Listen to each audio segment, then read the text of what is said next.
há 20 anos, em 1998, eu tinha 44 anos de idade, eu fui assistir a um filme que nesse ano está fazendo 20 anos. Um filme que talvez quem tem mais idade aqui tenha assistido, chamado O Resgate do Soldado Ryan. Esse filme já tem 2 décadas. Esse filme conta uma história que a gente não pode esquecer. E ele tem nele algo que eu queria trazer como marca inicial nessa reflexão. Quem aqui assistiu ao filme se lembra, ele é um filme já clássico, o que eu vou falar aqui é spoiler, mas isso para quem já assistiu não vale, para quem não viu, feche os ouvidos. O filme conta uma história magnífica, difícil de assistir. É um filme do Steven Spielberg, cujo ator principal é o Tom Hanks, e o segundo é o Matt Damon. Nesse filme, o roteirista produziu uma história maravilhosa de lidar. Na Guerra Civil Norte-Americana, houve uma situação em que 4 filhos de uma mesma mãe morreram na Guerra Civil Norte-Americana. E como 3 deles haviam sido mortos durante o combate, as forças de direção trouxeram o 4º filho para que ele não fosse também morto e a família não ficasse sem nenhum dos seus. O que é que tá havendo? Ryan perdeu os irmãos. Qual deles? Todos. O roteirista do filme O Resgate do Soldado Ryan leu essa história porque viu um dia o túmulo deles e resolveu passar a história para a Segunda Guerra Mundial. E a história, portanto, do filme O Resgate do Soldado Ryan se dá na Segunda Guerra Mundial com uma missão. John, tem outra missão para você. Sim, senhor. Vem do alto comando. Há um capitão, que é feito pelo Tom Hanks, que precisa juntar mais 7 e montar um grupo que vá até a Europa, a França, resgatar um paraquedista que, especializado em ataque, tinha se perdido no meio da Europa porque o paraquedas caiu, num local onde não havia tropas aliadas. É necessário que ele vá ser resgatado por comando do General Patton. O General Patton determinara que famílias em que havia vários filhos, quando alguns deles tivessem morrido, aquele que sobrevivesse deveria ser levado para casa. Isso é real. No caso, a história não é real em relação à Segunda Guerra, mas em relação a esta autorização, sim. E o filme se dá exatamente com a organização de um grupo de 8 pessoas que desembarca na Normandia, exatamente em 1944, no famoso Dia D.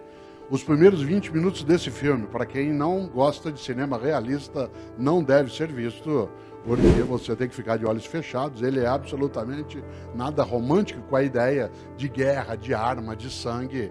É uma coisa fortíssima. E eles entram na Europa em busca de um rapaz chamado Ryan, que precisa ser levado para casa. Dá para você imaginar como a história se desenrola.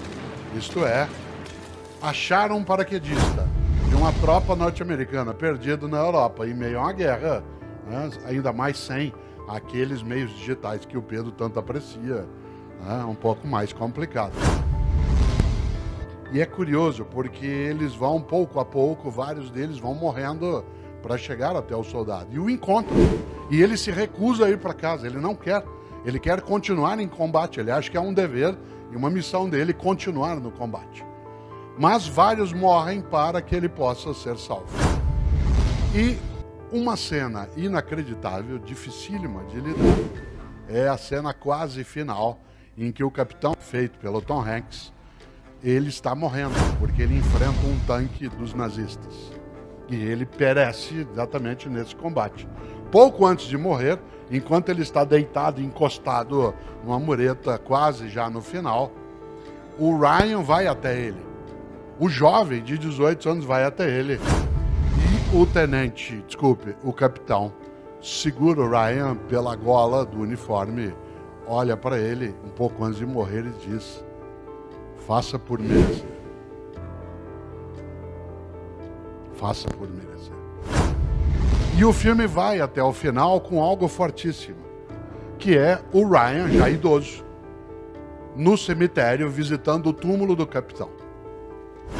Enquanto ele está orando pelo capitão, a família dele está mais à distância, ele já bastante idoso, ele termina, ele dialoga com o capitão, agradecendo, claro, né, com o túmulo, faz continência e chama a esposa dele, que vem pouco a pouco, ele segura na mão dela e pergunta: eu fiz por merecer?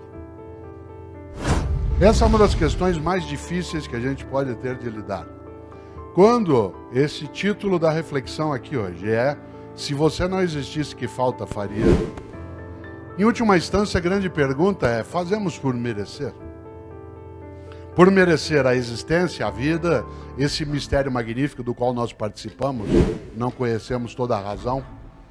Essa vida que nós partilhamos com outras formas de vida.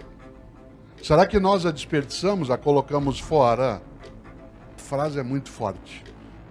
Cada vez que eu revejo a cena, eu me lembro dessa pergunta que ecoa dentro de mim. Sem ser aqui dramático em excesso, sem ser também piegas. Se alguém grudasse na gola do meu casaco e tivesse morrido quase, como aconteceu, com vários outros, para que eu pudesse viver, e dissesse no último suspiro: faça por merecer. Isso é forte demais. É interessante, porque as homenagens que a gente recebe, elas, vez ou outra, nos levam exatamente a pensar isso. Será que nós fazemos por merecer? Merecer o quê? A amizade que partilhamos, a solidariedade que nos oferecem, a alegria que a gente pode ter, os momentos também de fraternidade que se tem, aquilo que é para nós uma condição de existência que não necessariamente é colocada com outras e outros.